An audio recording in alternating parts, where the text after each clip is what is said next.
Quels sont vos rapports avec le président Gbagbo et son parti, le PPACI? Est-ce qu'il y a des rapprochements qui se font actuellement? Oui, il y a eu une longue période de bruit depuis la chute du Front populaire ivoirien en 2011.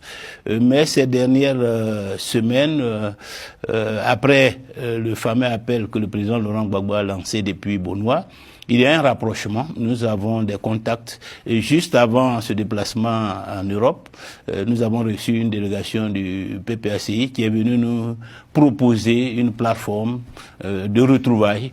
Nous avons souhaité que le président Gbagbo et moi-même, nous puissions nous retrouver pour donner un message fort dans cette direction. Et je pense qu'il y a donc, je dirais, des frémissements. Et c'est une nécessité. Ces 10 ans ont permis à chacun d'entre nous de mesurer, je dirais, le drame de cette séparation et de prendre conscience de la nécessité d'un rapprochement. Et je me réjouis personnellement de ce que le président Laurent Gbagbo fait ce pas, ait pris cette initiative de faire en sorte que nous puissions nous rapprocher. Est-ce que vous ne savez pas vous retirer au profit d'une candidature unique à gauche? Me retirer, non. Disons, posons d'abord le problème de savoir est-ce qu'il est nécessaire qu'il y ait une candidature unique de l'opposition à gauche. Oui, ce serait l'idéal.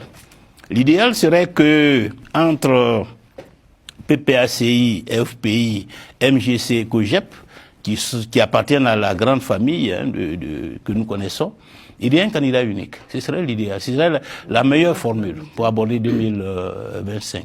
Et comme ça, nous aurions une élection à 3, principalement. Le RHDP d'un côté, le PDCI, et puis nous. Et je suis persuadé, compte tenu de la configuration actuelle du paysage politique, que dans ce schéma-là, nous avons toutes les chances d'accéder au pouvoir. Mais évidemment, c'est l'idéal. Cela dépend donc de la volonté des hommes.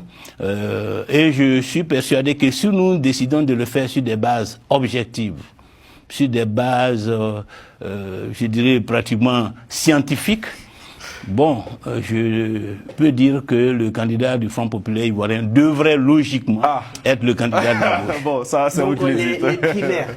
Pardon? Donc, est-ce qu'il n'est pas nécessaire dans ce cas de faire des primaires, des élections? Non, mais oui, le problème des primaires, ce serait le problème de l'électorat. Qui voterait? Voilà, donc ça veut dire que ce serait difficile de trouver le corps électoral pour faire ces primaires, et donc il faut discuter au sommet. Il faut discuter au sommet pour que les uns et les autres fassent valoir les arguments en faveur de tel ou tel candidat, compte tenu du contexte, et qu'on puisse, dans un esprit, je dirais, de pouvoir gagner, choisir le candidat qui réunit le maximum d'atouts pour pouvoir faire gagner le groupe.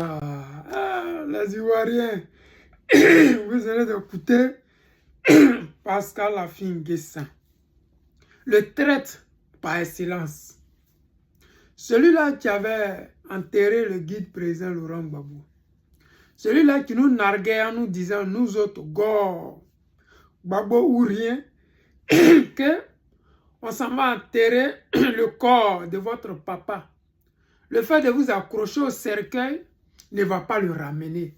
Le président était encore en prison. Et c'est le proverbe qu'il nous donnait.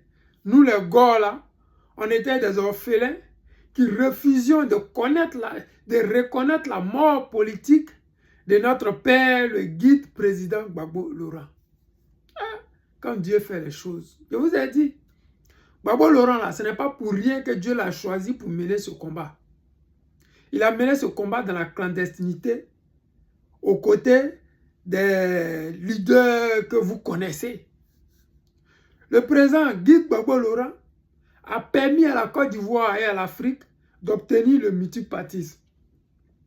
Le président Guy Gbagbo Laurent a permis d'avoir des partis comme le RDR, unifié qui est devenu RHDP aujourd'hui, a permis d'avoir des partis comme le PIT, dont le fondateur est décédé aujourd'hui, Francis Vaudier, a permis d'avoir le FPI, dont Affi-N'Guessan s'est fait passer pour le président.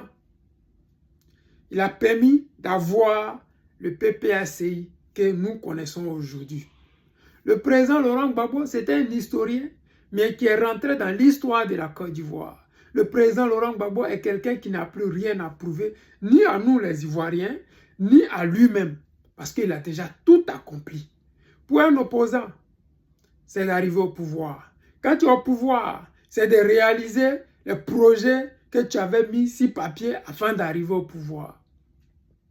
Les Occidentaux l'ont empêché, pour ne pas dire Draman Ouattara à travers ses rébellions, a empêché le guide président Laurent Gbagbo de pouvoir réaliser ces choses-là.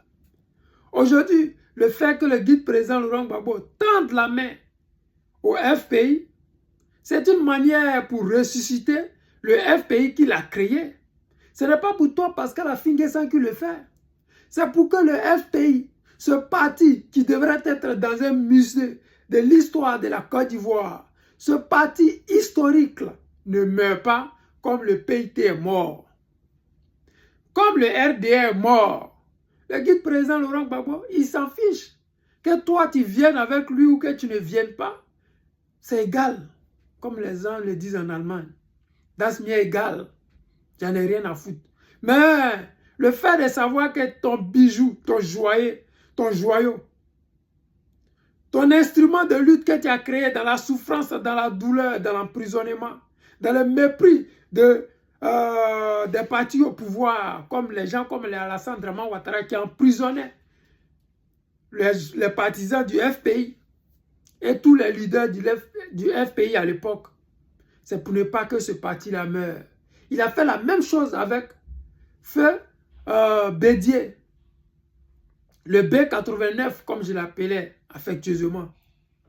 S'il n'avait pas tendu la main à Henri Konan Bédier, il serait mort dans le néant. Il serait mort dans le déni total. Il serait mort dans l'humiliation. Parce que les Ivoiriens, dans sa traîtrise, le fait qu'il ait soutenu Alassane Draman Ouattara a fait plus de 3000 morts en Côte d'Ivoire. Le fait qu'il ait décidé d'aller s'asseoir au Golf Hotel pour mépriser, pour tuer les Ivoiriens. Les Ivoiriens l'avaient vomi complètement. Vous avez vu en 2020, quand Alassane Draman Ouattara a encerclé sa résidence, qui allait là-bas? Les partisans même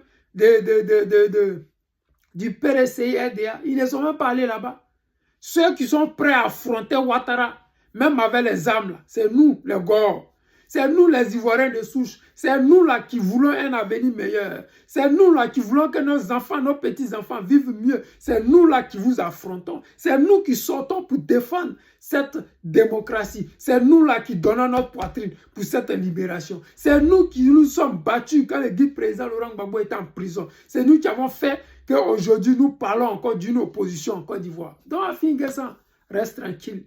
Si Gbagbo te tend la main, dis Dieu merci, il veut te repositionner dans la politique. Voilà. Il ne veut pas qu'on oublie le FPI. Sinon, toi-même, tu n'es rien. Les amis, c'est le président Lota, l'ami des dirigeants qui se respectent.